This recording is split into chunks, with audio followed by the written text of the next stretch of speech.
a los 6 meses. Entonces, imagínense, 6 meses en una actividad ahora, en la actualidad, es bastante tiempo, porque la inversión la has hecho pues 6 meses antes.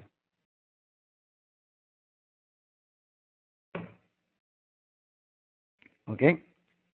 Bien, entonces, en síntesis, estos son los criterios más usuales para efecto de determinar una inversión en activo fijo, ¿no?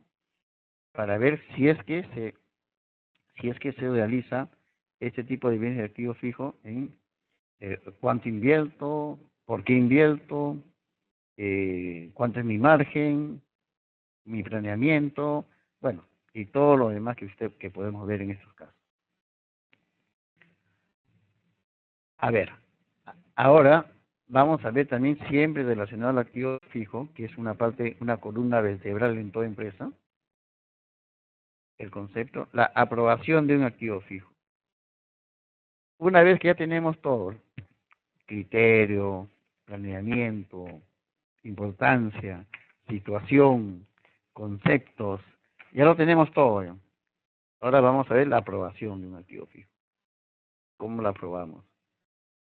Simplemente le dicen, en las políticas para la adquisición de inmuebles, maquinaria y equipo, deben formar parte para su aprobación y control operativo lo siguiente. A.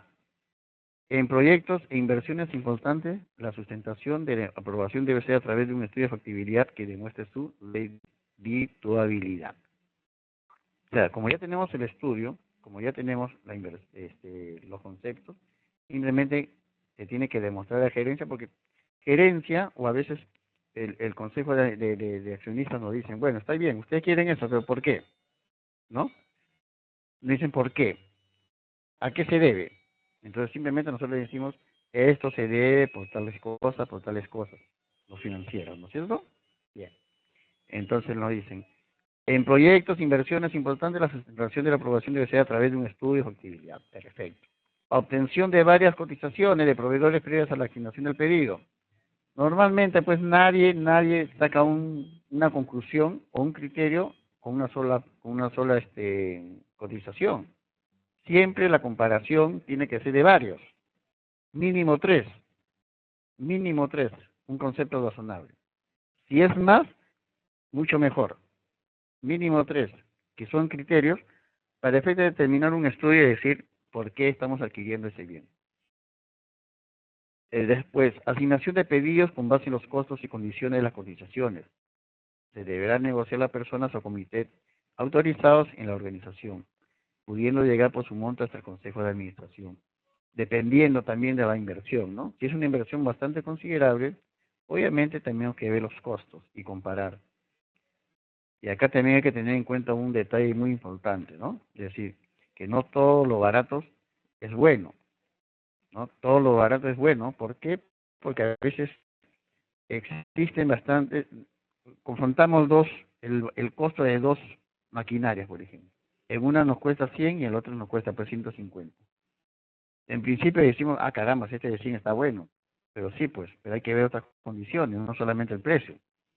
Hay que ver de qué tipo de máquina se trata, en qué condiciones se encuentran, la serie, el año de fabricación, que es importante, cuáles son las condiciones de esta máquina, las características de esta máquina. De repente es limitada, es como cuando uno compra una máquina computadora, ¿no? Cuando uno compra un equipo de cómputo, tenemos que ver las condiciones de cada equipo, no solamente irnos por lo barato, sino tenemos que ver, porque a veces siempre lo barato sale caro. Entonces, eso es lo que nos están tratando de explicar bajo este concepto. Eh, la aprobación de su monto debe ser con base al presupuesto del año. Tenemos que tener un presupuesto.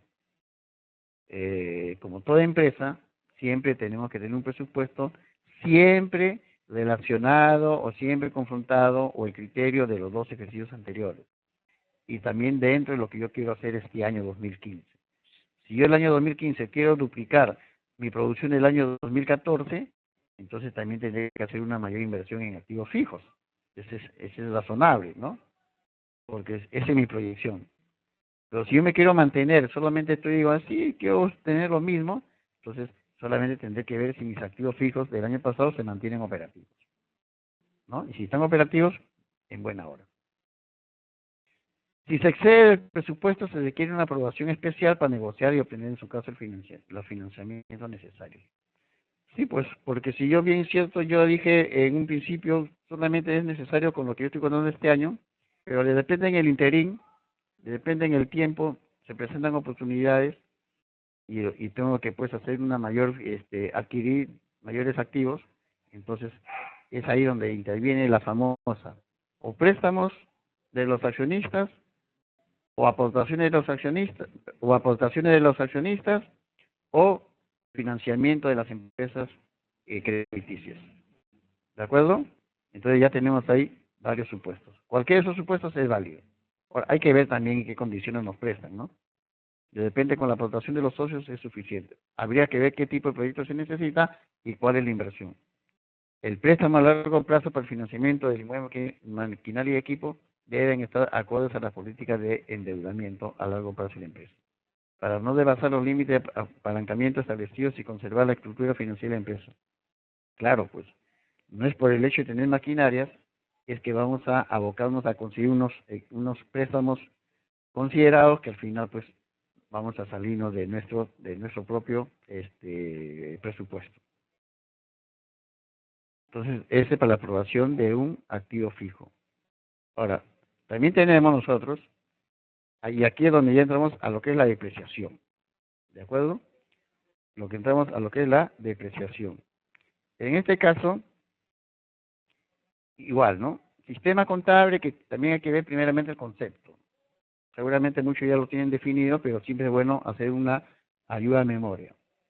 En cuanto a la depreciación, porque estamos hablando de activos fijos. Si fuera amortización, tendríamos que hablar de intangibles.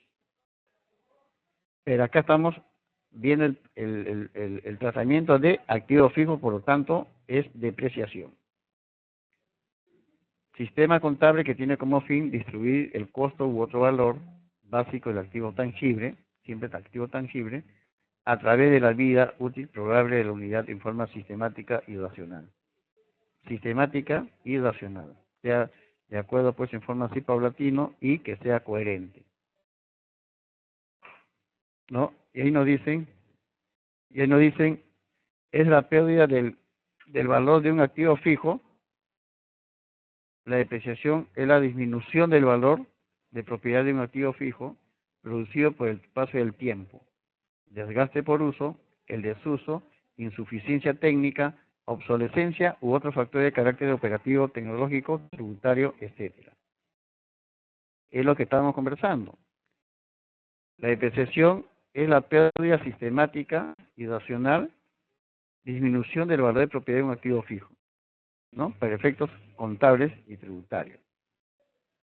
Si yo compré un activo fijo a 1.000, ese 1.000 no lo cargué al gasto los 1.000, sino lo cargué en una cuenta 33. Ahí no hay gasto para la empresa. Hay inversión, sí, pero no hay gasto. El gasto de sí se va a producir de acuerdo a la depreciación, ¿no? Y es lo que estábamos conversando. ¿Quién aplica la depreciación tributaria en caso de la depreciación? O mejor dicho, ¿qué base legal nos dice los límites para efectos tributarios? Porque es lo que a nosotros pues nos llama bastante atención, porque eso determina la utilidad o pérdida de un ejercicio tributario. El artículo 22 del reglamento de la ley del impuesto a la renta. Artículo 22 del reglamento de la ley del impuesto a la renta. Eso nos determina cuál es la tasa de depreciación tributaria. Contablemente ya lo hemos determinado que es de acuerdo a la política de la empresa. Puede ser más, menos, de acuerdo a la política de la empresa. Pero tributariamente siempre es en función a los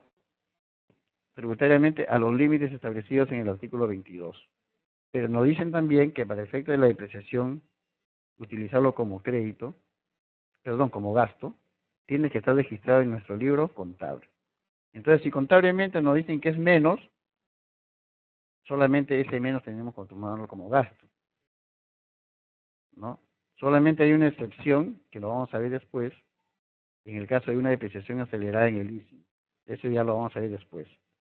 Pero después, para el efecto de la depreciación, tomarlo como gasto tributario es lo que está figurando en los libros. ¿Cuándo se hace una depreciación? Cuando los bienes del activo fijo, que ya sabemos cuáles son los activos fijos, cuando los bienes empiezan a generar renta de tercera categoría. También eso está en el artículo 22. Cuando los bienes del cuando los bienes del activo fijo empiezan a generar renta de tercera categoría, se puede utilizar a partir de ahí como la depreciación. Tributariamente hablando. Porque contablemente se puede hacer la depreciación a partir del primer mes en que se adquirió. ¿De acuerdo? A partir del primer mes en que se adquirió. Pero sin embargo, la utilización para efectos tributarios sí es a partir del que sean utilizados en la generación de rentas grabadas. Inciso C, artículo 22 del reglamento de la ley de impuesto a la renta. Entonces, y ahí teníamos que estar llevando los gastos al gasto dependiendo del tiempo de la tasa permitida. A medida que se consumen los inmuebles, maquinaria y equipos generadores de ingresos, la depreciación constituirá la porción del costo de los activos fijos que la compañía diminuirá de las utilidades. O sea, porción, o sea, proporcional. Puede calcularse sobre su valor de uso, su valor en libros, el número de unidades producidas o en función de algún índice establecido por la autoridad competente o por estudios técnicos de ingeniería o económica sobre el desplazamiento de activos, ¿no? Entonces, ya estamos viendo qué es la depreciación. Ahora vemos. En términos comparativos, se precisa que la depreciación es como un arrendamiento que la empresa se paga a sí misma, ¿no? Entre comillas. Si bien es cierto, cuando compramos no fue gasto, pero sin embargo lo vamos llevando el gasto en forma proporcional, es entre comillas, es como un arrendamiento de las empresas que se paga por el uso y deterioro de sus instalaciones y equipos, ¿no? Si es una apreciación, digamos, algo bastante creíble, podemos determinar de que efectivamente puede ser ese el concepto, ¿no? Pero sin embargo, no es un alquiler, sino simplemente es una depreciación. El coste del activo se encuentra sujeto propiamente a ser cargado como un gasto en los periodos contables en los cuales el activo se utiliza por la generación de rentas de tercera categoría. Lo que hemos conversado. El proceso contable para este convenio gradual de activos fijos en gastos se llama depreciación. Acá tenemos los principios contables. De contabilidad generalmente aceptados se exige que este costo se dame entre los periodos de la vida útil probable del bien, en tal forma que su distribución afecte de manera lo más justa posible a aquellos periodos durante los cuales deben obtenerse servicios derivados del uso de activos, ¿sí? Entonces, simplemente, una cosa es concepto contable, otra cosa es concepto tributario. Es lo que ya lo hemos determinado. Este procedimiento es el conocido como depreciación contable, o sea, un sistema que tiene como mirar distribuir el costo u otro valor básico de activos tangibles fijos en el centro de la vida útil de la unidad o grupo de actividad.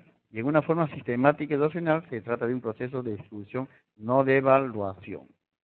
Contablemente, de acuerdo a la política de la empresa, yo puedo decir, ¿sabe qué? Como le decía hace un momento, el vehículo, ¿no? Este vehículo me va a servir solamente 3 años. Lo deprecio con el 33.33% al año. Pero sin embargo, tributariamente me dice, no, la unidad es 5 años, 20%. Y se acuerda que decía que la diferencia hay que adicionar vía declaración jurada y ahí se convierte en una diferencia temporal. ¿Perfecto? Es lo que nos está diciendo acá entre la diferencia entre lo que es contable y lo que es tributario. Administración financiera de depreciación, también tenemos. El concepto financiero actual de depreciación la considera como un fuente de recursos, excepto por activos no sujetos a depreciación. ¿Cuál es? Terreno, ¿no? El terreno no está sujeto a depreciación. Y se define como un sistema de contabilidad que tiene por objeto distribuir el valor de la inversión en capacidad potencial de producción o de servicio. ¿Y qué más nos dicen? A ver, representa de ponerlas actualmente menos el valor de desecho, si existe, por supuesto, con base en un método sistemático y razonable. Es un proceso de distribución y no de evaluación. O sea, no estamos evaluando nada, sino estamos haciendo una distribución de lo que ya tenemos registrado. Es decir, que a través del mecanismo de cargar la depreciación a costos o gastos se efectúa un proceso de financiamiento con recursos propios, sin motivar ningún desembolso. Por lo tanto, esta tesis se encuentra en concordancia con los ciclos financieros de toda empresa en que el ciclo financiero a largo plazo colabora con el ciclo financiero a corto plazo. Entonces, también tenemos que verlo por el lado financiero, lo que es la depreciación. Hay muchas empresas que cuando quieren tener menos gasto, lo deprecian a menos costo, a menos un valor menor, mejor dicho, ¿no? Por ejemplo, si yo tengo, como le manifesté en un inicio, que si yo tengo un activo fijo, solamente los inmuebles, las edificaciones, tienen una tasa del 5% sí o sí al año. Sin embargo, los demás, excepto el terreno, yo puedo hacer una variación en cada año. Por ejemplo, si yo en el vehículo me dicen hasta 20%, acuérdense ustedes que en la depreciación me dicen hasta, no me dicen tiene que ser, no, sino hasta. El vehículo un año lo puede depreciar el 20% tributariamente, al otro año lo puede depreciar 15%, al otro año lo puede depreciar 5%, ¿cierto? Lo que pasa es que si bien tengo menos gasto en el año, pero mayor tiempo de utilizar este gasto en más años, ¿no? 20% 5 años. Si lo hago pues en 10%, 10 años. Entonces, eso me da la opción para efectos tributarios. Ahora bien, importancia de la depreciación. Por supuesto que es importante, ¿no? Mediante la depreciación se puede poner una unidad completa o de lo contrario reacondicionado, ¿no? Simplemente así de sencillo. O compro otra, o simplemente le doy un mantenimiento y reparación y le adiciono, le doy un valor agregado. Para cubrir la depreciación del activo fijo es necesario formar un fondo de cero a través de los cargos por depreciación, efectuado periódicamente de acuerdo con el método previamente escogido, ¿no? Va formándose un fondo ahí, lo puedo llevar en cuenta de orden. El fondo de cero o depreciación acumulada permitirá sufragar el coste de emplazo del activo a final de su vida útil. Ya tengo una de cero ahí que lo llevo en cuenta de orden nada más y lo voy considerando dentro de mi contabilidad como un informe adicional. Con excepción de los terrenos, la mayoría de los activos fijos tienen una vida útil limitada, o sea, que hará servicio a que la compañía durante un número determinado de futuros periodos contables determine un tiempo de años de acuerdo pues a la política de la empresa o respecto de acuerdo a lo que es tributario. También tenemos la finalidad de la depreciación, ¿no? Asimismo, tiene las siguientes finalidades: lograr que cada ejercicio económico venga grabado por el total de gastos que le corresponde y han contribuido a formar el producto de este. Como dijimos, la depreciación para efectos tributarios es cuando esté produciendo rentas de tercera, o gravables o de tercera categoría que sean grabados. Valorar el desgaste anual de los elementos que forman su activo fijo constituyen una tercera para deponer el valor inicial de los elementos que forman el activo fijo. Son de la depreciación. Criterio de la depreciación, también tenemos un criterio. Determinar el costo inicial de elementos del hogar. O sea, ¿cuándo tenemos? Si nos falta poco, ya es tiempo de renovarlo, ¿no? O si nos falta poco, hacemos una reevaluación voluntaria. Ya lo vimos hace un momento. Señalar la vida probable útil del elemento o depreciar a los productos de producción prevista. Considerar el posible envejecimiento prematuro debido a la evolución de la técnica. Eso cuando ya se vuelven obsoletos, ¿no? A esta posibilidad se le da el nombre técnico de obsolescencia, que significa precisamente vejez prematura, ¿no? En cuanto a su producción, ya no produce pues lo que antes producía, por lo tanto hay que cambiarlo. Lamentablemente eso se da a todo nivel, ¿no? Cuando ya hay una producción estándar, o cuando baja su producción, manteniéndose en la misma condición, entonces ya algo está pasando. Estimación del probable costo de sustitución del elemento amortizado por otro cuando llegue a ocasión de realizarla. Valor residual o de desecho del elemento amortizado, ¿no es cierto? Bien. Ahora también tenemos arrendamiento de los bienes. Esto ya es hasta este tema de aquí, hasta el anterior, vimos lo que es activos y depreciación. Ahora estamos entrando ya a otro campo, que es el arrendamiento de bienes, que significa alquileres, ¿no? Arrendamiento es alquileres. Y en alquileres tenemos dos conceptos. Mediante los alquileres o arrendamiento de bienes, una empresa puede tener bajo dos conceptos un arrendamiento de bienes. Obviamente estamos hablando de lo que es tangible. El arrendamiento puro o a través del arrendamiento financiero. El arrendamiento puro, también conocido como arrendamiento operativo, me dice, se otorga el derecho de usar los inmuebles, maquinaria y equipo a cambio de una renta. O sea, quiere decir, yo alquilo un bien y para usar ese bien tengo que pagar un importe mensual. Así de simple. Ya después vamos a ver los conceptos. El arrendamiento financiero, más conocido como leasing, dice, transfiere sustancialmente todos los riesgos y beneficios inherentes a la propiedad de los activos, independientemente de que se transfiera o no. O sea, sustancialmente nos transfiere todos los derechos y beneficios inherentes a la propiedad. También vamos a ver ahora sus características. O sea, tenemos dos tipos de arrendamiento, operativo y financiero. Operativo lo puede hacer cualquier empresa. Pueden ser entre dos empresas, puede ser entre yo voy a cualquier empresa X, me alquila, o yo puedo alquilar también mis bienes, eso es operativo.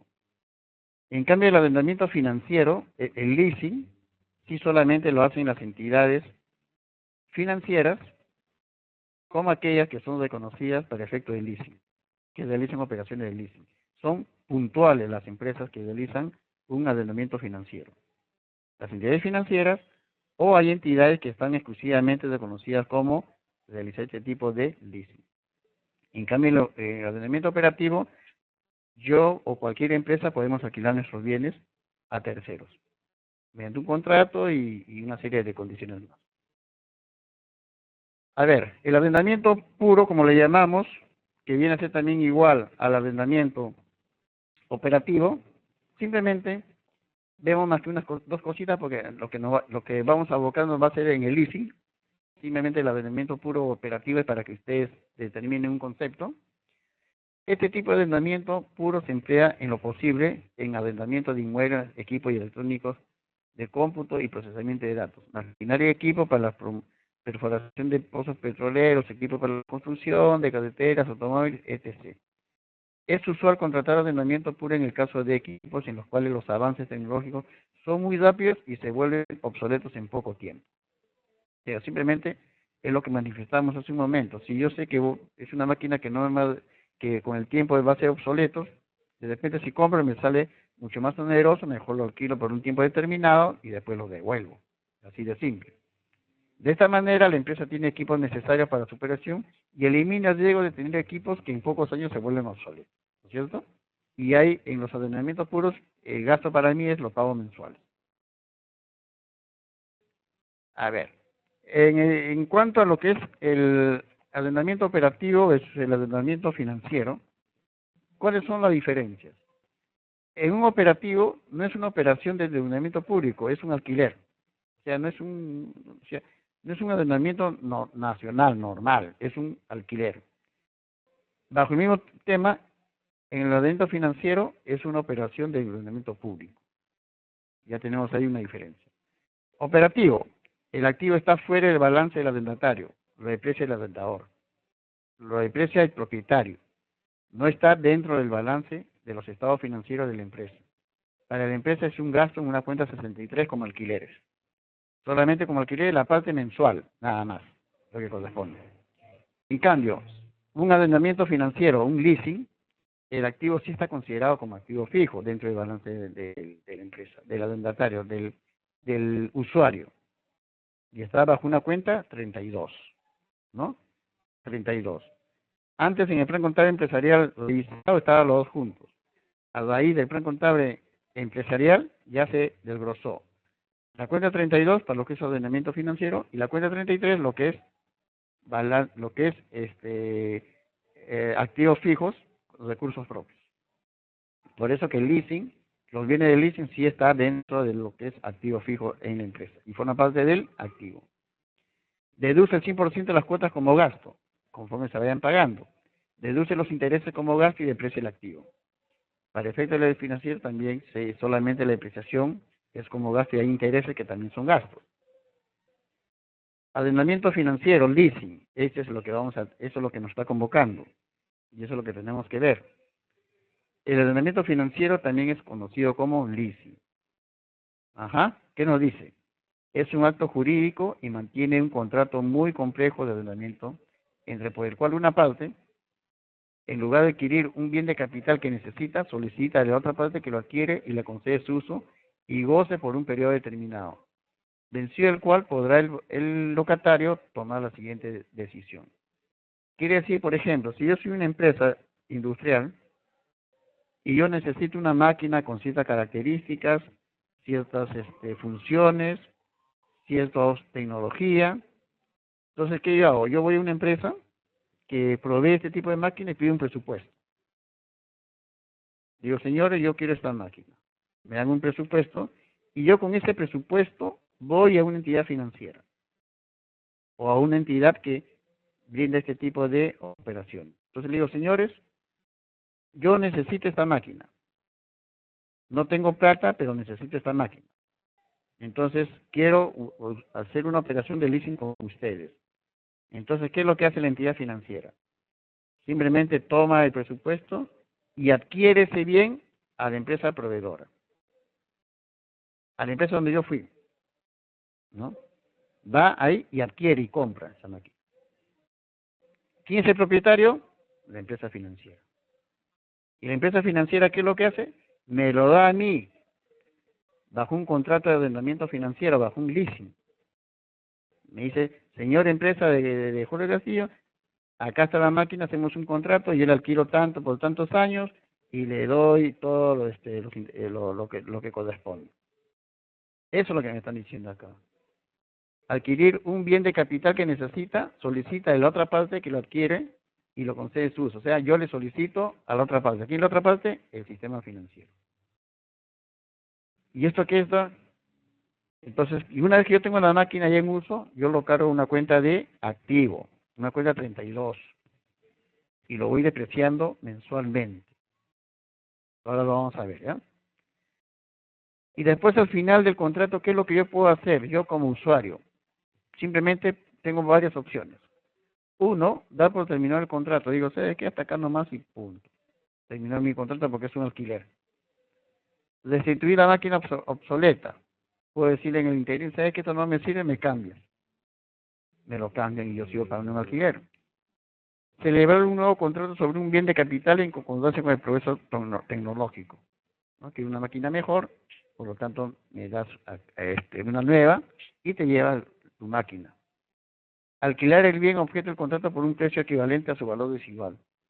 Yo también puedo alquilar un tercero, por siempre y cuando tengo que tener el consentimiento de la empresa financiera, porque esa máquina no es mía. Esa máquina no es mía. O sea, yo no lo puedo vender ni alquilar a título personal. Tengo que tener autorización del propietario. ¿Quién es el propietario? La entidad financiera. Como contraprestación, el locatario se obliga a pagar al locador una suma periódica de dinero que se fija de manera que permitirá la amortización del valor del bien durante el periodo que dura el contrato. Entonces ya sabemos cómo es un leasing.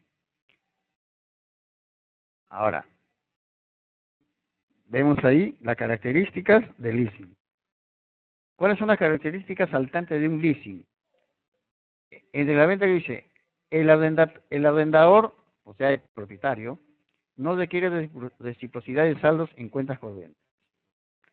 El arrendatario, o sea, nosotros, el usuario, puede seleccionar el bien, así como el proveedor y la moneda con que se desea celebrar el contrato, lo que le manifesté hace un momento. El arrendatario, nosotros, puede tener acceso a mercados internacionales, por lo que tiene un amplio panorama sobre diferentes tipos de bienes existentes en el mercado. Incluso yo le puedo decir que el banco me financia a mí la importación. Finalmente todo eso lo coge a cuenta del banco o de la entidad financiera, y al final todo lo que me va a producir a mí como alquiler ya estará incluido todo eso, ¿no? Desde el punto de vista del flujo de efectivo, resulta una ayuda importante para los recursos de las empresas, debido a que no se efectúan desembolsos importantes o enganches. ¿Mm? A lo más me cobrarán pues una cuota inicial, ¿no? Que será pues el 10%. Pero ya yo cuento con esa maquinaria de alta tecnología que seguramente con recursos propios jamás lo puedo adquirir, ¿no? Porque es muy costoso, muy oneroso para mí. Al responder los bienes de arrendados al cumplimiento de las obligaciones de los contratos, se dejan libres los activos de la empresa y abiertas otra fuente de financiamiento. Entonces, simplemente si yo deseo alquilar bienes sofisticados a través de este bien, entonces para mí eso es una gran ventaja. ¿Cierto? Bien, ahí tenemos ahora, a ver, tenemos ahí un caso práctico, ¿ya? Un caso práctico así bastante sencillo y a ver si me captan. Dice, se celebra un contrato de leasing con una entidad financiera. Fecha de contrato, 1 de septiembre de 2014. Bien adquirido, máquinas industriales. Precio al contado, 224.640. Ese es el precio, el capital, digamos, ¿no? Del bien. Interés pactado, 41.520.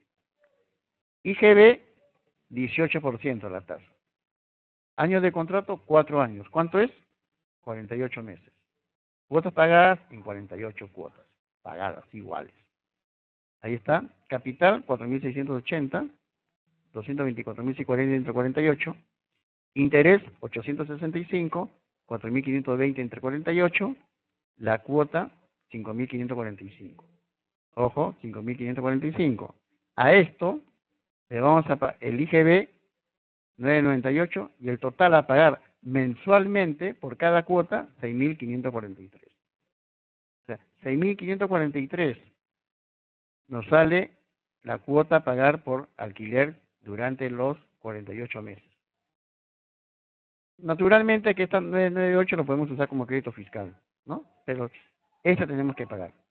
Se solicita efectuar la provisión del caso y pago de la cuota correspondiente. Perfecto.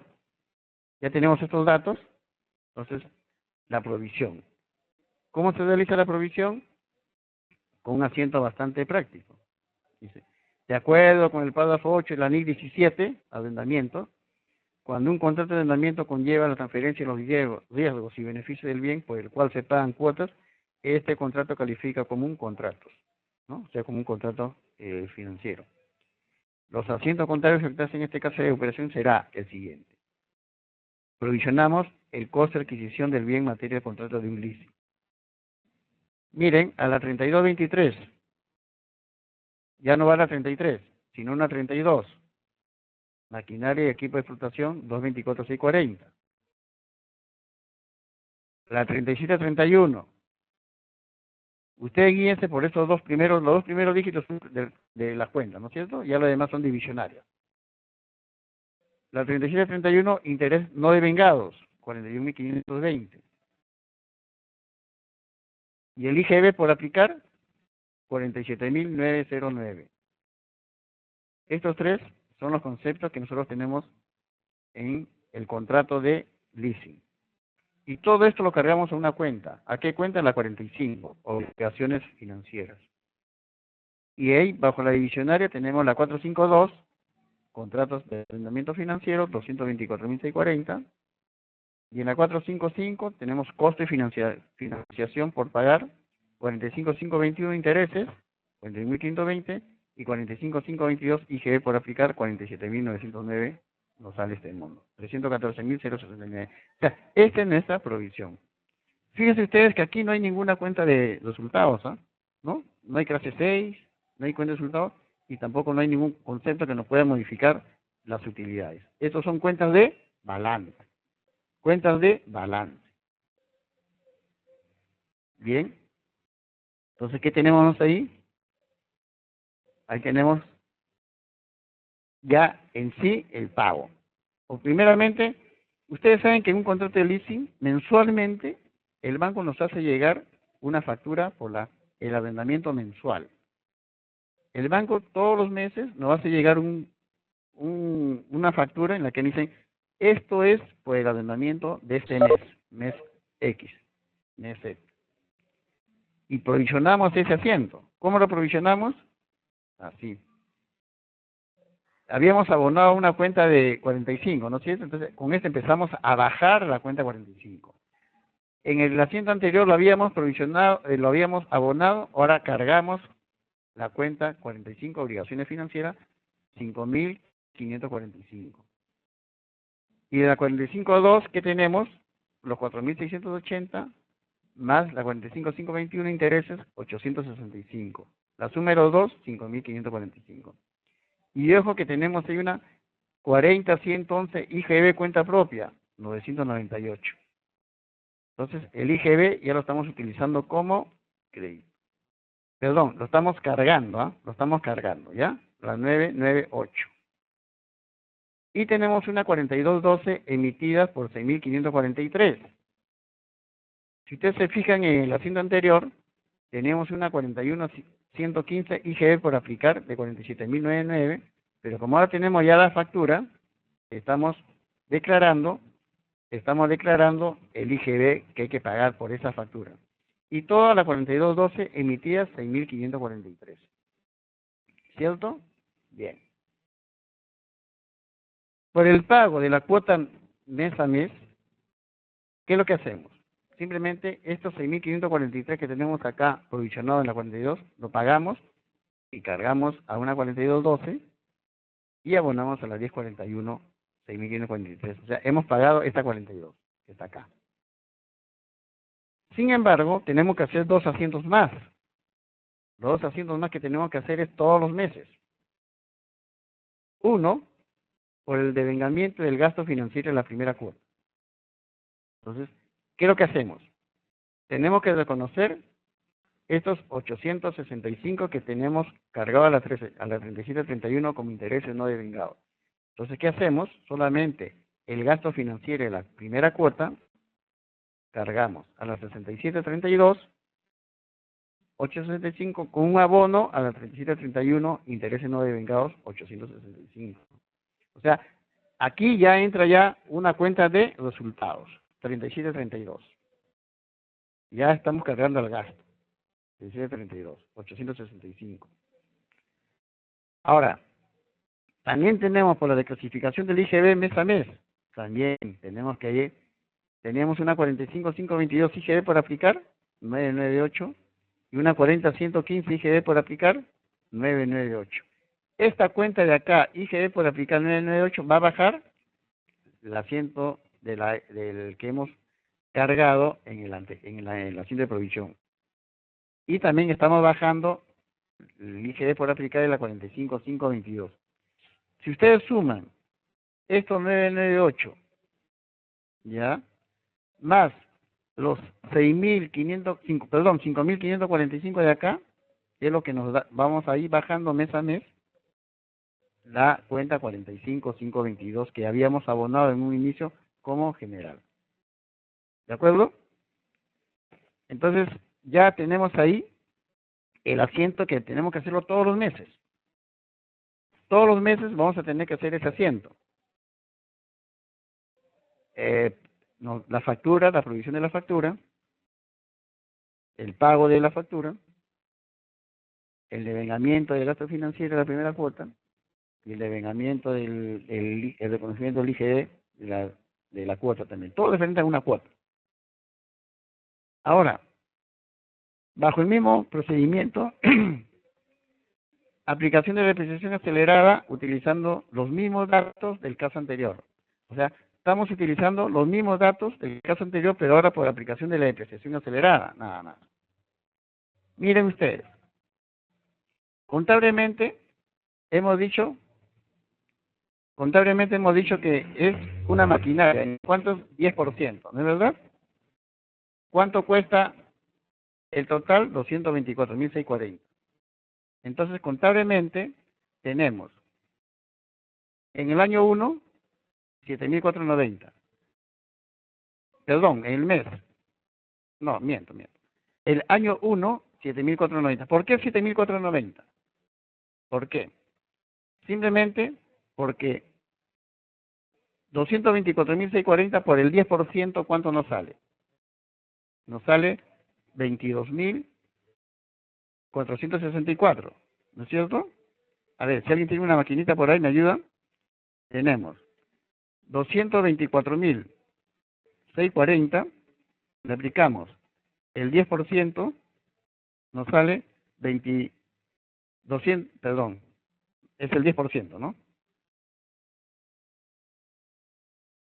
Nos sale 22.464. Pero ese es al año. 22.464 es al año, o sea, quiere decir de enero a diciembre. Si eso lo dividimos entre 12 meses del año, nos sale 1.872 al mes. ¿Cuándo se adquirió este bien? Este bien se adquirió en septiembre. Septiembre, octubre, noviembre y diciembre son 4 meses de uso en el primer año. Entonces lo multiplicamos por 4, nos sale los 7.488, que lo hemos redondeado en 7.490. Efectos didácticos, ¿no? Por eso que en el primer año es 7.499. Y a partir del año 2, hasta los 10 años, usamos 22.460, que es el 10%, 10%, 10%, 10%, 10%, y el año, ya para terminar en el 11º año, o sea, el año 11, también no podemos tomar 22.460. Hacemos la misma operación. Decimos 224.640 por el 10%, nos sale 22.464. Y si lo dividimos entre 12,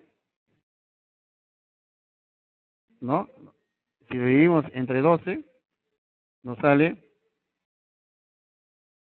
a ver, si dividimos estamos diciendo 22.460, ¿no? A ver, un minuto, por favor.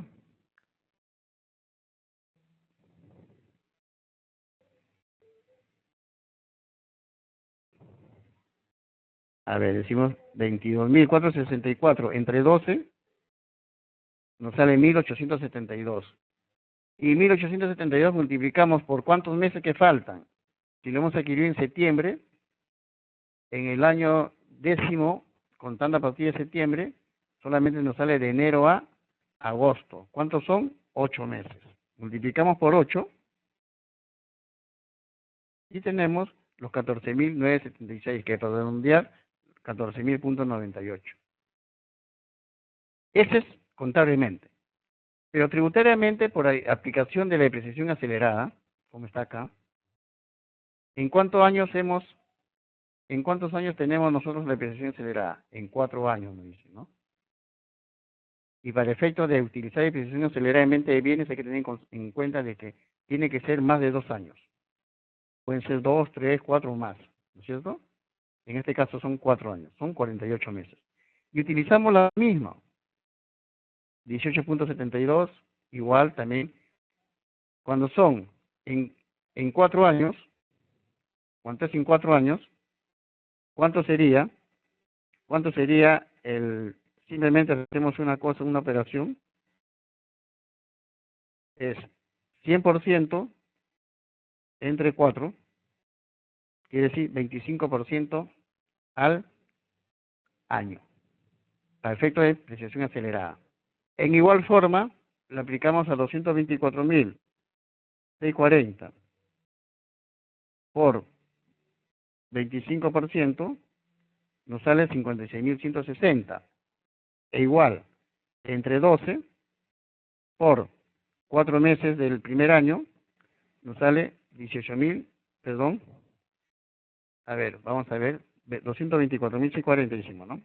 224.640 por 25%, nos sale 56.160. 155.000, claro. Y esto lo dividimos entre 12 por 4, nos sale 18.720, que está acá. El segundo año utilizamos 56.160, el tercer año 56.160, el cuarto año 56.160 y el quinto año igual como hicimos 37.440.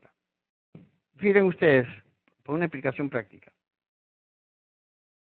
Contablemente yo he depreciado del primero al 11º año estos montos que están acá. Contable. Acá está CTB contable. Eso ya está registrado en la contabilidad. Ya está, hasta el año 11 ya está contabilidad. Sin embargo, tributariamente nos dicen, puedes utilizar un porcentaje mayor, pero es tributario. Es en papel de trabajo nada más. Estos montos de aquí es en papel de trabajo.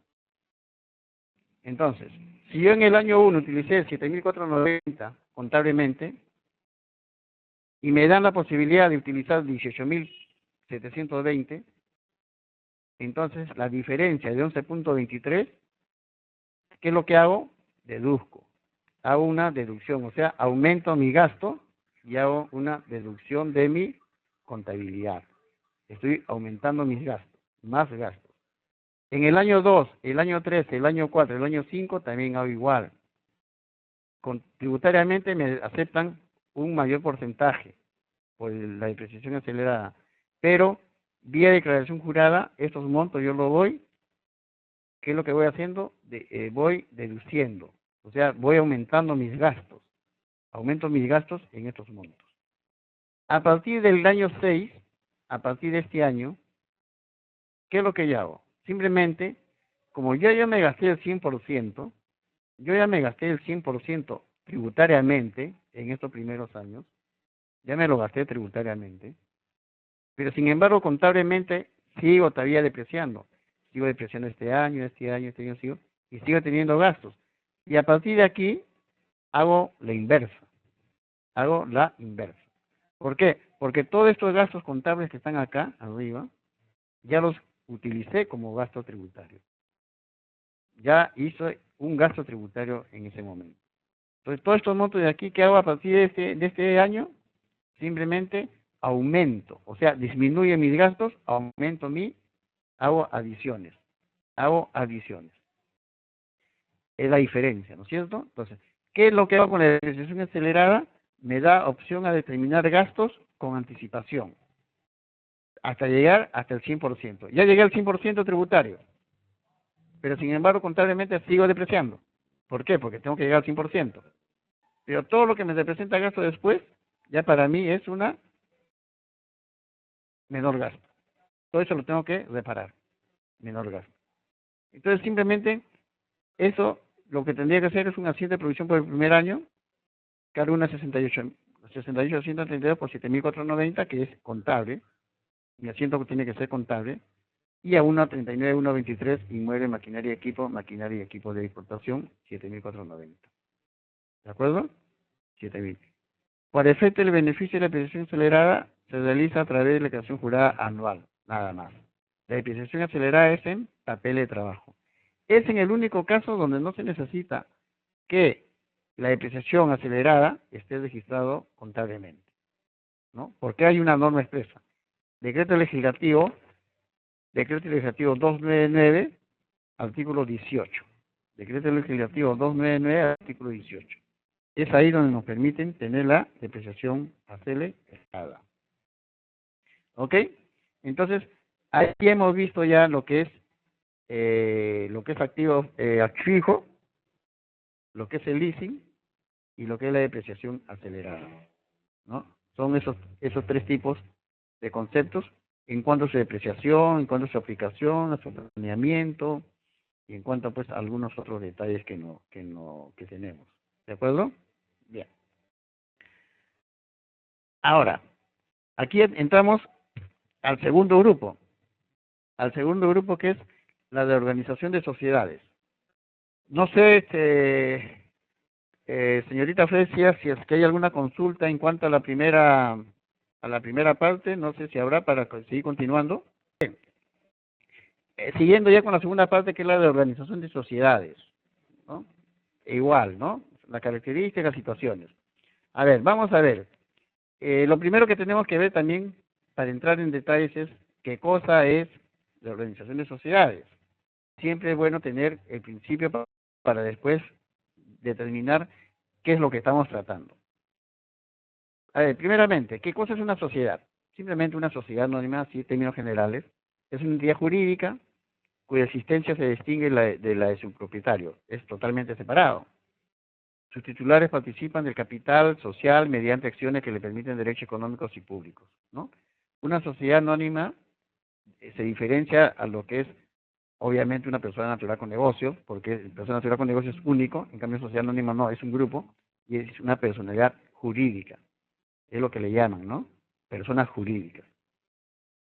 Las acciones se diferencian entre sí si hay, según las potestades que confieren o por su valor nominal. Bueno, ahí se tiene que elaborar pues un testimonio, ahí sí existe pues los estatutos, testimonios y elevación pues al registro público, ¿no? Las ventajas de este tipo de sociedad son varias, obviamente. En primer lugar, los propietarios no tienen responsabilidad personal, puesto que los acreedores tienen derecho sobre activos de la corporación y no sobre los beneficios de los accionistas. En segundo lugar, el comercio de acciones permite la participación de pequeños inversores. Claro. Entonces, una sociedad pues anónima o sociedad en cualquiera de sus tipos, primeramente despersonaliza la responsabilidad a los accionistas, ¿no? En la medida, como siempre le he manifestado, en la medida en que estas deudas sean producto de las propias negociaciones, las propias operaciones. Ahí sí no van contra su patrimonio personal. Sin embargo, si es que hay algún dolo, si es que existe algún fraude, si es que existe alguna anomalía, algo que no está bien, algo que es ilegal, ahí sí hay una acción judicial, hay ya entra ya el Poder Judicial, ahí sí ya van contra su patrimonio en la medida en que ellos tienen problemas. Es lo que está pasando varias veces ahora, actualmente, ¿no es cierto? Los propietarios encuentran participación dentro de la sociedad mediante un órgano de fiscalización y administración denominado Junta General de Accionistas. La Junta General de Accionistas es el ente máximo que determina las políticas y determina los proyectos, todo lo que hemos visto anteriormente con relación a los activos fijos. Conceptos de organización, es el punto que nos lleva, ¿no? Si hemos visto qué cosa es una sociedad, ahora vemos qué cosa es una reorganización. Ustedes saben que organización es organizar, planificar, planear una sociedad. Reorganización significa reformular, ¿no es cierto? Y acá dice, nuestro ordenamiento legal en vigencia regula el proceso de reorganización de sociedades, en forma sucinta y precisa, según lo precisa la Ley General de Sociedades. ¿No? Esto ya es un aspecto ya de derecho comercial, ya societario, y lo determina la Ley General de Sociedades, que es una ley propia. Ahora, ¿qué cosa es una reorganización de sociedades? Es la transformación de una persona jurídica sin perder su identidad. Ojo, de una persona jurídica sin perder su identidad y personalidad jurídica. Con su constitución e inscripción registral, decide voluntariamente, nadie lo presiona si no es voluntario, cambiar su forma legal y adoptar otra distinta, sometiéndose a futuro de las normas reguladoras de las nuevas formas legal adoptadas. Esto significa pues de que una empresa X, una sociedad X, puede realizar una reorganización siempre y cuando lo desee, ¿no? Siempre y cuando esté en su junta de accionistas de esa sociedad lo permita, y tiene que haber un acuerdo en el libro de acta. La reorganización consiste en la adopción por la sociedad de un tipo jurídico distinto al adoptado antes, con la consecuencia de tener que someter en lo sucesivo, o sea, después de la reorganización, al régimen correspondiente al nuevo tipo, quedando libre de las normas que las regían hasta ese momento. O sea, hay dos sociedades que se unen, entonces hay una, que también lo vamos a ver ahora los tipos, en la cual queda vigente y la anterior ya, hasta ese punto nada más, es su responsabilidad. Consiste también en un acto jurídico unilateral e interno del titular de una empresa, mediante el cual cambia su propia organización por una más adecuada a sus necesidades. Acto jurídico del titular de una empresa. La reorganización no implica disolver, ni tampoco liquidar de la organización del titular. Supone simplemente el cambio de su estructura y régimen legal a otro de clase diferente sin afectar su existencia. O sea, yo puedo hacer una reorganización de sociedades, pues no necesito ser liquidado porque también puedo reorganizarme en otro tipo, que es lo que vamos a ver ahora. Ahí vemos cuando hablan forma de reorganización. La Ley General de Sociedades establece también la siguiente forma de organización de sociedades: la transformación, la fusión, la escisión y la de organización simple. Eso está pues determinado en la Ley General de Sociedades, en la cual desde los artículos 333 en adelante nos determina qué se entiende por la Ley General de Sociedades. Entonces, es muy importante que nosotros manejemos, si bien es cierto, no unas luchas en la materia, pero siempre tener pues algún tipo de conceptos para efecto de determinar una de organización de sociedades que la misma ley lo determina. Ahora bien, la fusión. Por ejemplo, dentro de la Ley General de Sociedades, como una forma de organización de sociedades, hay una fusión. ¿Qué es fusión? Es una operación de concentración empresarial que demanda el seguimiento de un procedimiento. Esto es, de una secuencia ordenada de actos sucesivos dirigidos al pronunciamiento de los socios sobre la operación. Nos estamos fusionando, nos estamos uniendo, ¿no es cierto? Dos empresas o tres empresas se está fusionando o se está uniendo. Es la unificación económica y jurídica de dos o más sociedades. Concreta sus efectos jurídicos sobre el estado o situación jurídica de las personas en sus diversas relaciones fundamentales. Las sociedades intervinientes sufren importantes modificaciones que afectan, además de su situación económica, su situación jurídica, ¿no? O sea, las que intervienen. Si bien es cierto, no pierden su personalidad jurídica, pero ya se sienten un poco mermados. ¿Por qué? Porque ya no son uno, ya son dos o más. Es como que si en una empresa existen dos socios, después aparece uno tercero, uno cuarto, va aumentando, ¿no es cierto? Es igual que acá. Pero acá ya estamos hablando de sociedades formadas. Sociedades formadas.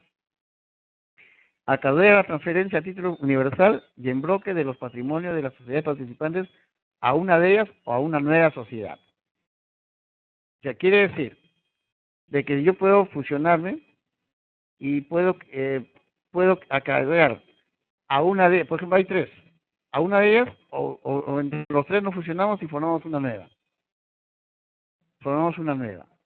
Y esa nueva sociedad ya desaparecen las tres anteriores y aparece una nueva. Pero no desaparecen, sino que ya dejan de estar dentro de una sociedad activa sin perder su personalidad jurídica. ¿No? Y ahí tenemos también. ¿Qué cosa es? Dice, a ver, habíamos visto caracteres de la fusión, nos dice, ¿no? Pero parece que nos hemos salteado, a ver un minuto. 37, no, la 38 ya. Caracteres de la fusión. Caracteres, acá hay En relación con la demás forma de concentración de empresas, nos dicen cuando hablan de fusión, la fusión representa las siguientes notas fundamentales. Dice, la transferencia en bloque y a título universal de los patrimonios de las sociedades que se extinguen. ¿Ok? Entonces, hay empresas que se extinguen y nos pasan en bloque o en forma a título universal. La extinción de la personalidad jurídica de las sociedades aportantes. La integración de los socios de las sociedades extinguidas en la sociedad resultante de la fusión según el caso. Le dicen, la fusión en efecto implica la extinción de una o más sociedades para constituir una nueva o para incrementar en su caso el patrimonio de una sociedad ya existente, merced de la transferencia en bloque de los patrimonios de las sociedades que se extinguen. Lo que le manifestábamos, ¿no? Si hay dos, tres empresas que se fusionan, y puede ser que una nomás queda, o se forme una nueva sociedad. ¿Cierto? Entonces, ese es un carácter de la fusión. Ahora, tenemos ahí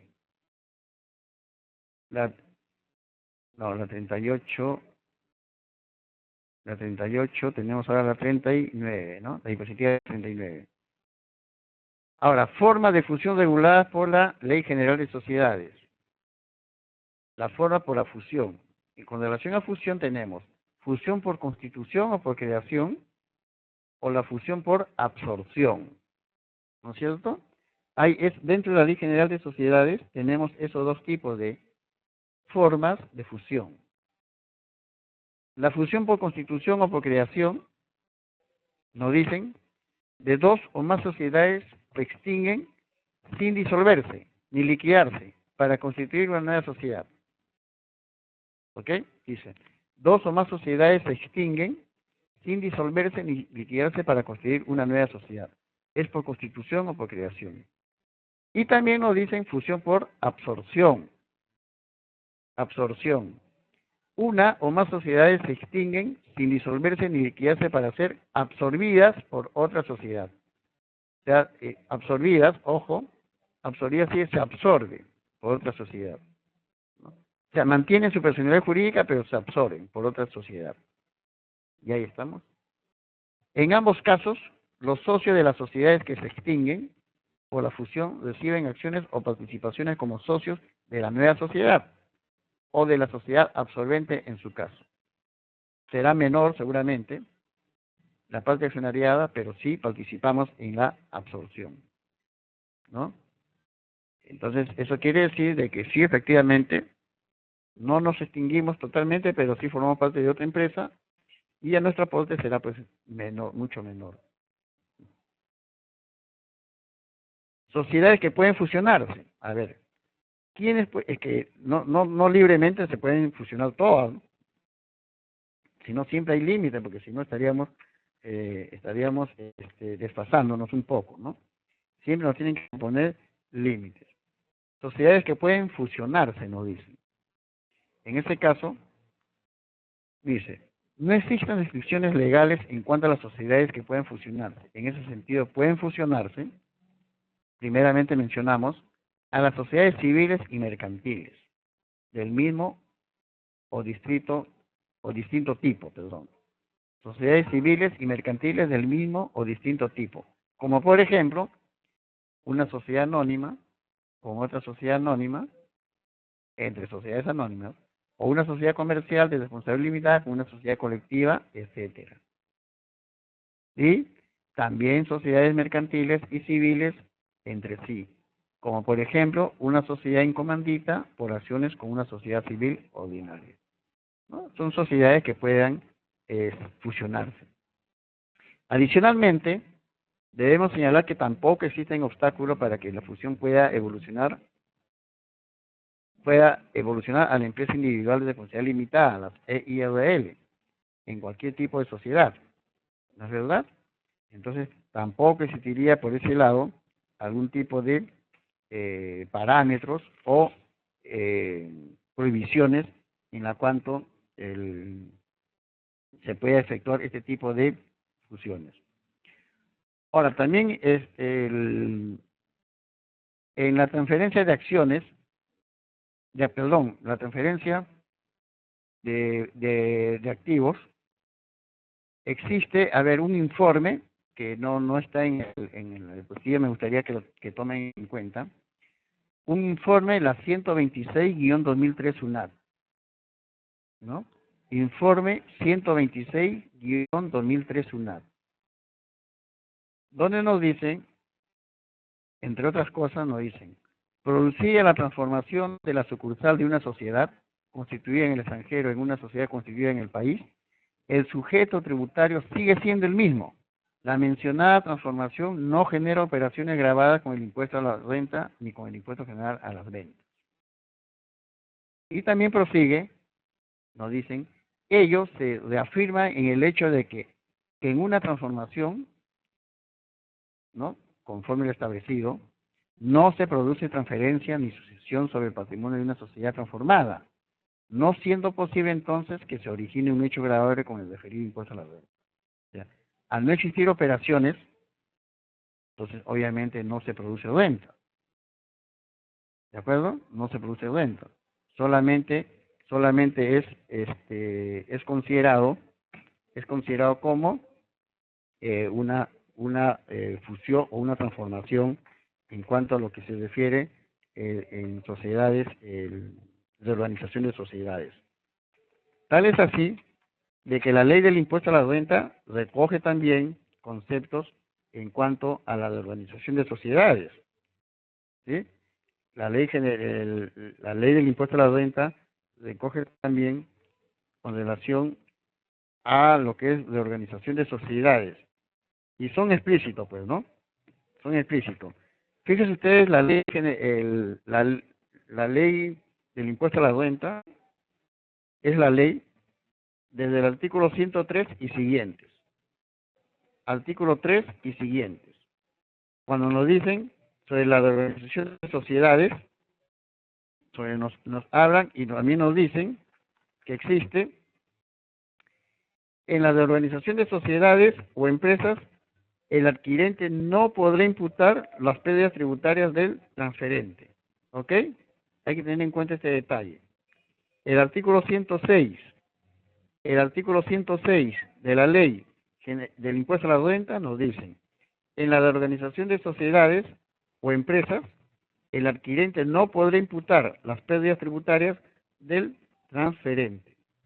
Y esto lo recoge una RTF, una resolución del Tribunal Fiscal, la 9146-5-2004. Resolución del Tribunal Fiscal 9146-5-2004. ¿Sí? Ahí nos dicen que no se podrá imputar las pérdidas tributarias del transferente. Esto tiene sentido, pues, ¿no? Porque imagínense si no, pues, todas las empresas que tienen pérdidas tributarias, para efecto de poder utilizar estas pérdidas tributarias, simplemente se fusionan o se organizan en otras empresas para que estos absorben totalmente la pérdida, lo cual no es permitido, pues, ¿no? Eso no es permitido. Entonces, esto sí es importante que se tenga en cuenta, ¿ya?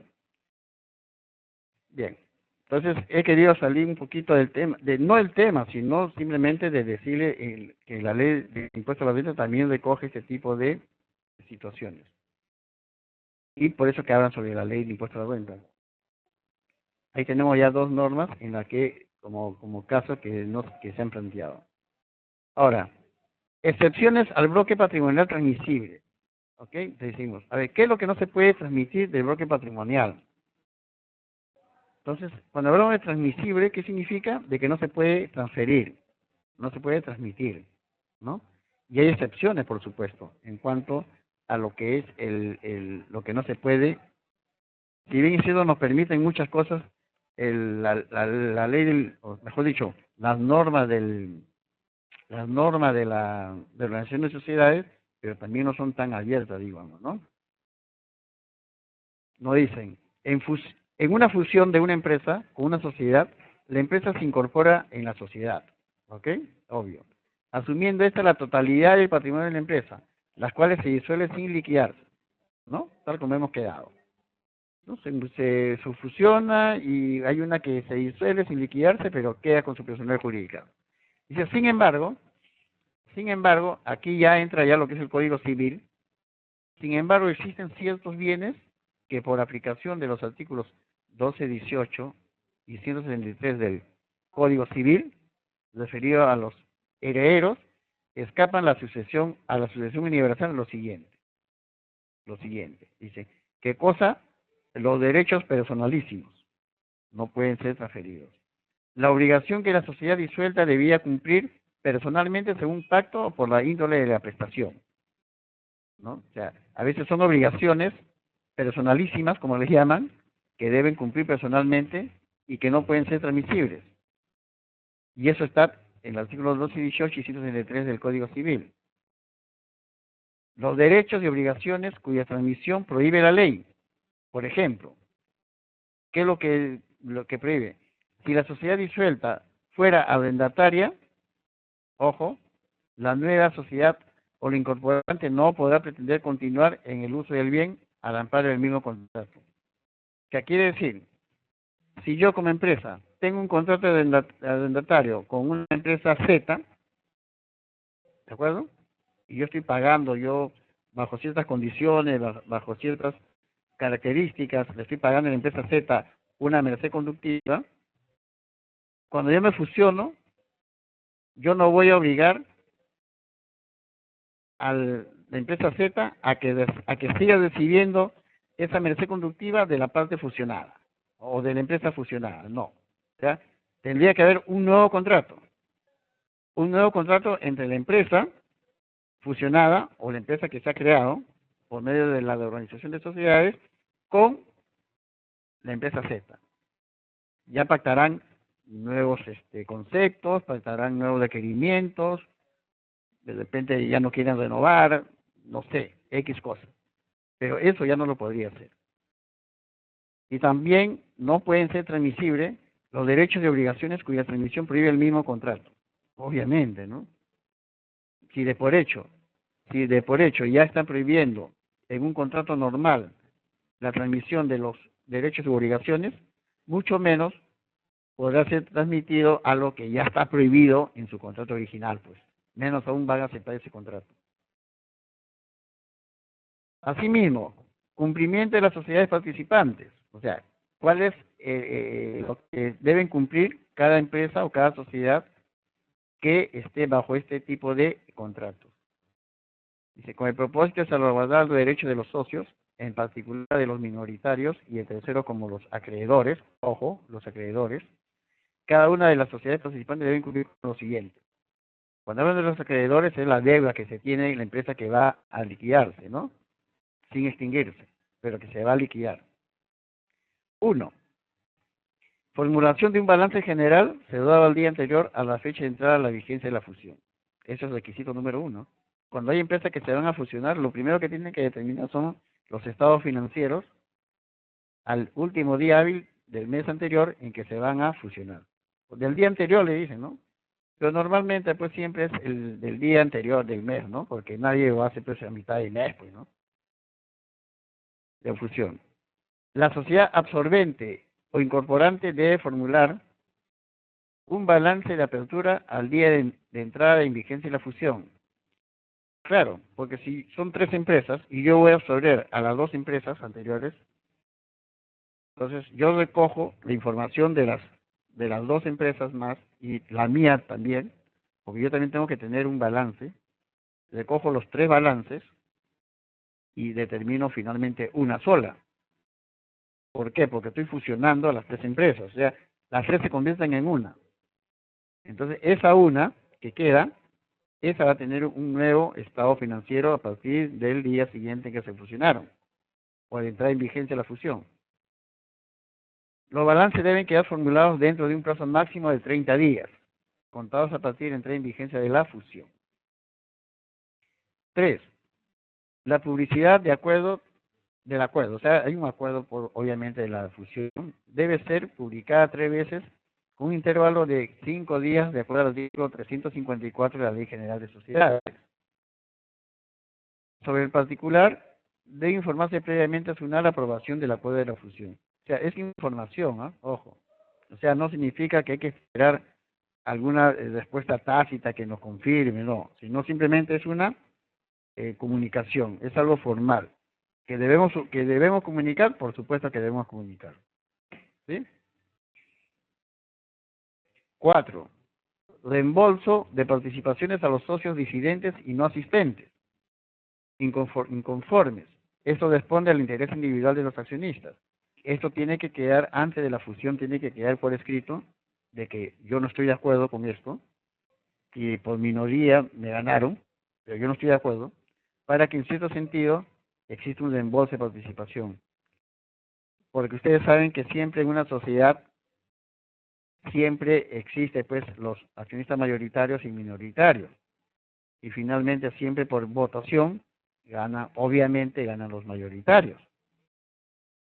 Pero los minoritarios pues también no pueden quedarse en el aire, no pueden estar desfasados, sino simplemente dicen, ya está bien, pues ya se disuelve, pero le van a reconocer algo, ¿no? Algo patrimonial.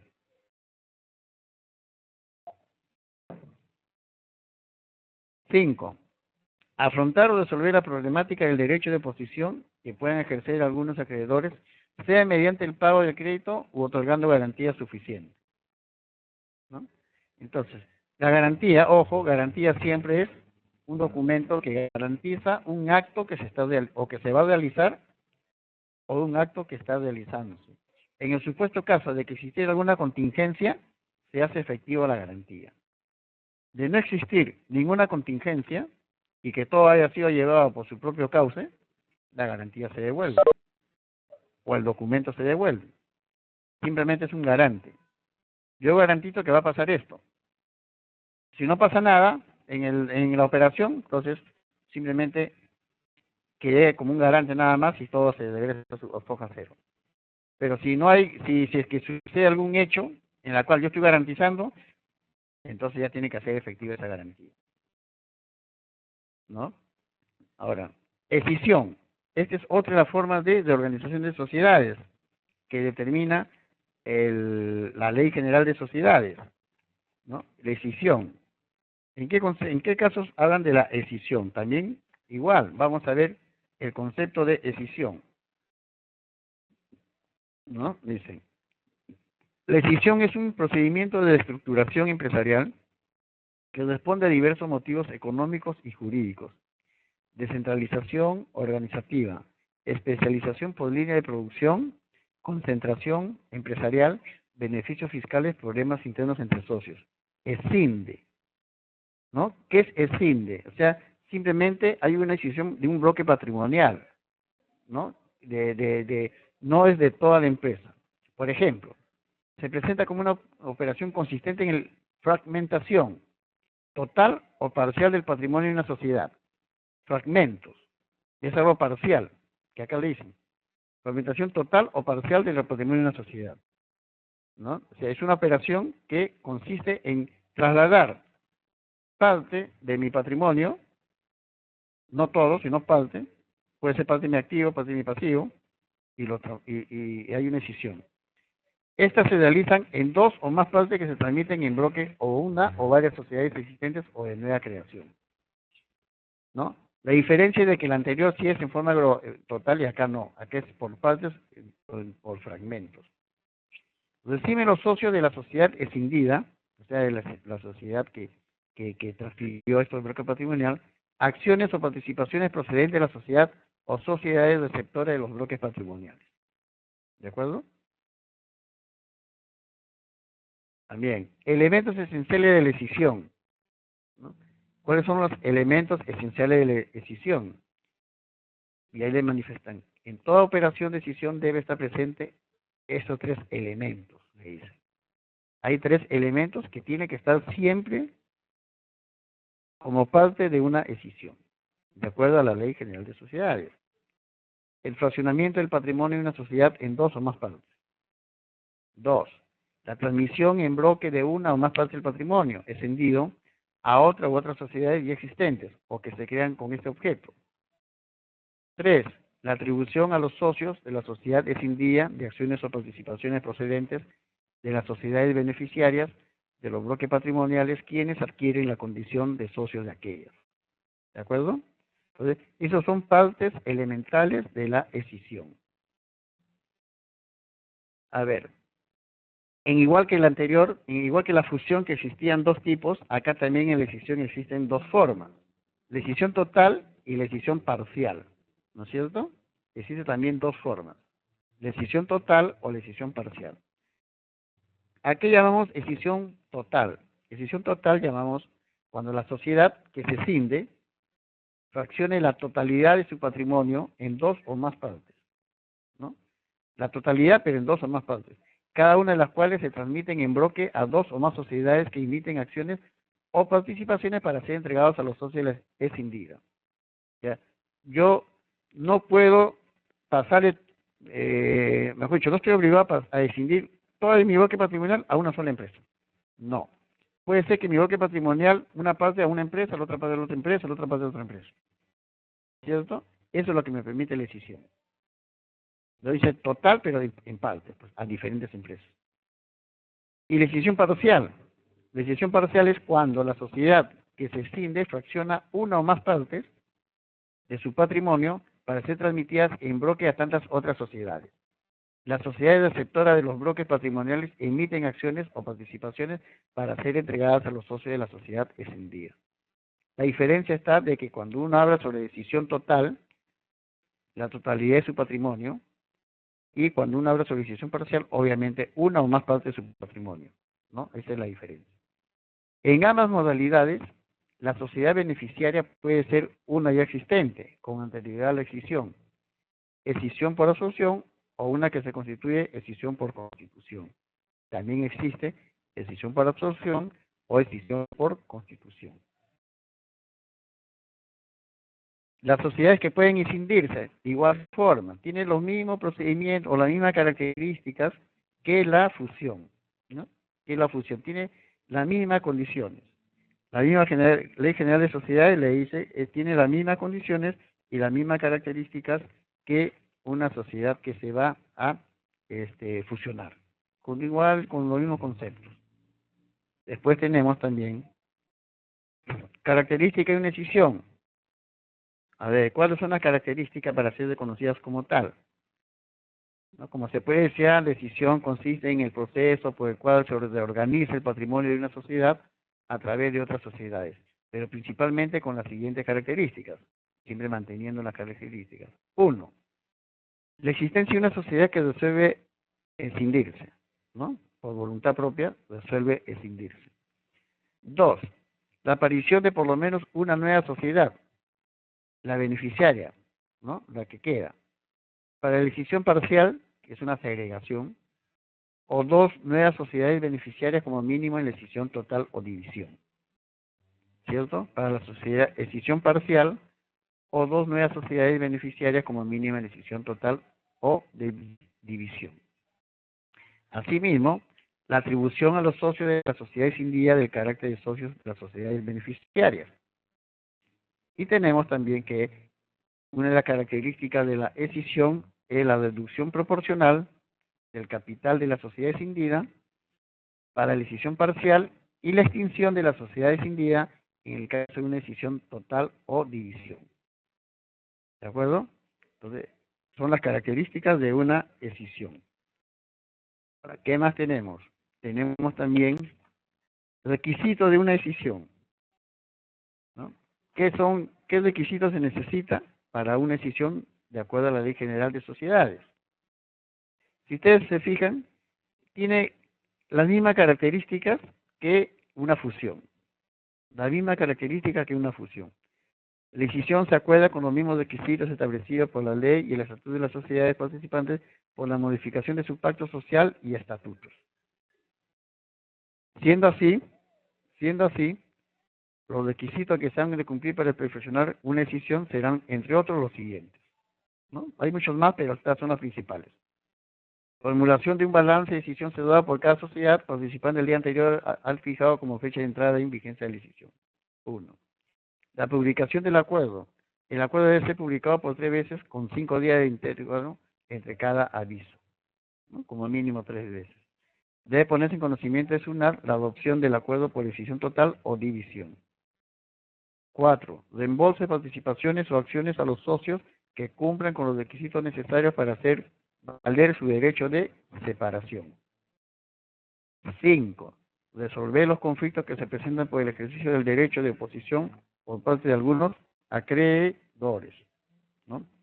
Hay que resolver, en el caso de una decisión, también parte de los acreedores. O sea, siempre no deben de dejarse de pensar en los acreedores en una escisión o en una fusión, porque no pueden dejarlo en el aire, porque si no, imagínense, todas las empresas se podrían fusionar o rescindir o realizar algún tipo de reorganización de sociedades para efectos de dejar de pagar a terceros o a proveedores, ¿no? O a proveedores.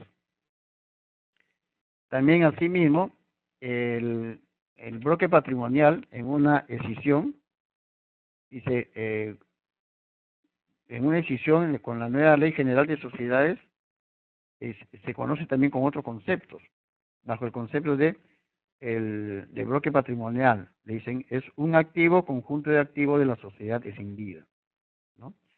¿Qué es lo que es un bloque patrimonial? Un bloque patrimonial se denomina como un activo o conjunto de activos de la sociedad escindida. También se denomina como bloque patrimonial al conjunto de uno más activos y uno más pasivo de la sociedad escindida. Son bloques, ¿no? Son bloques, es decir, si lo queremos ver en otra forma, son áreas, son conjuntos, son fragmentaciones, ¿no? Entonces, son grupos de conceptos que están dentro de una sola característica que forman parte de, como le llaman, como bloque patrimonial. Son bloques, ¿de acuerdo? Ahora bien, también tenemos otra forma de organización de sociedades que ya son, pues, también lo recoge la Ley General de Sociedades. Le dicen, la fusión y la escisión son los casos modelos de organización empresarial, o sea, son los más comunes, ¿no? Son los clásicos, digamos, los comunes, los que más se utilizan, los más comerciales en el mercado. Y naturalmente estas pueden presentarse de manera múltiple. Algunos de estos casos son contemplados en la nueva Ley General de Sociedades. Escisiones múltiples, en las que intervienen dos o más sociedades extendidas que trasladan sus bloques patrimoniales a sociedades beneficiarias comunes. También se les conoce como escisiones múltiples a las combinaciones en las que, además de presentarse el caso anterior, ya estamos hablando de este caso de acá, del 1, las sociedades escindidas participan como sociedades beneficiarias. ¿De acuerdo? O sea, además de que se trasladen su bloque patrimonial a estas sociedades beneficiarias comunes, también ellos escindidas participan como sociedades beneficiarias. Escisiones combinadas, con fusiones entre las mismas sociedades participantes, ¿no? Son fusiones entre las mismas sociedades participantes que finalmente se convierten en escisión. ¿Ok? Escisiones y fusiones combinadas entre múltiples sociedades. Cualquier otra operación en que se combinen transformaciones, fusiones o escisiones. Entonces, bajo cualquiera de estos sistemas de escisión y fusión, fusión o escisión, transmisión de bloques patrimoniales, bajo cualquier tema, son de organizaciones de sociedades. ¿Qué se trata con la reorganización de sociedades?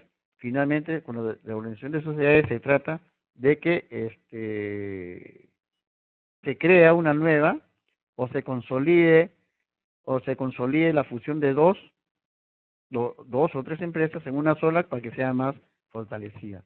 Porque ya las empresas que normalmente se cinden o fusionan y dejan de existir, de liquidarse pero no se extinguen, son las que han sufrido pues un financiamiento bastante débil, ¿no? O tienen algún tipo de problemas en la cual en forma independiente no podrán salir o no creen salir adelante. Por eso que hay fusiones. Y les dicen también, realizar estas formas múltiples o combinadas de organizaciones empresariales no reviste mayor dificultad. Simplemente hay que ser meticulosos con los requisitos y procedimientos que corresponden a cada una de las sociedades participantes según el tipo de organización que se adopten, transformación, fusión o escisión. Y finalmente tenemos pues una escisión, pues, por ejemplo, ¿no? Por ejemplo, una escisión. Una sociedad titular de varias unidades de producción, o sea, tenemos varias áreas en todo caso, ¿no? Entre ellas tenemos línea blanca, artefacto de cocina, su línea automotriz, vehículos motorizados, y su línea de artefactos eléctricos, equipos de música, televisores, computadores. Entonces, hay tres áreas diferentes, ¿no? Tres líneas diferentes, que decide traspasar cada una a modo de bloque organizado a otras sociedades, preexistentes o construidas para tal fin. Entonces, se va a ir transmitiendo o transfiriendo o exhibiendo a otras empresas. En este caso se estarán traspasando fondos empresariales, ¿de acuerdo? Fondos empresariales que son bloques empresariales. Entonces, de repente, entre ellas su línea blanca, artefacto de cocina, se cine con una empresa que de primera línea que realiza este tipo de actividades, su línea automotriz en igual forma, vehículos motorizados, y su línea de artefactos eléctricos también, ¿no? Hay muchas empresas que están vigentes y realizan este tipo de actividades. Después, y ahí concluimos,